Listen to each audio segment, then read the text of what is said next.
తున్నటువంటి ఘట్టం ఇది. సీతారాముల వివాహం చాలా ముఖ్యం. ఎందుకంటే యాగరక్షణకు తీసుకువెళ్ళిన విశ్వామిత్రుల వారు యాగరక్షణ తర్వాత యజ్ఞం నెపంతో మిథునా నగరానికి తీసుకువచ్చి సీతమ్మ చేతిలో రాముడిని పెట్టాడు. అక్కడి నుంచి రామకథంతా సీతమ్మే నడిపింది. అందుకే ఏ అవతారంలోనైనా లక్ష్మీదేవి విష్ణువుతో ఉంటుంది, కానీ ఈ అవతారం లక్ష్మీదేవి సీతగా వచ్చి రామకథకి చాలా ముఖ్యంగా ఉన్నది.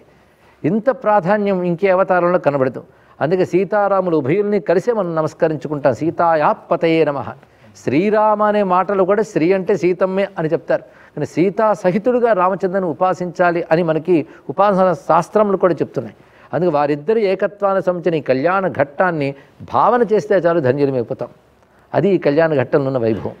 సీతాదేవి ధీరవనిత, మహాసాధ్వి, నిండు చూలాలిగా ఉన్నప్పుడు భర్తకు దూరమై వాల్మీకి ఆశ్రమంలో బిడ్డలకు జన్మనిచ్చి ఆ బిడ్డలను ధీరులుగా తీర్చిదిద్దింది సీతాదేవి.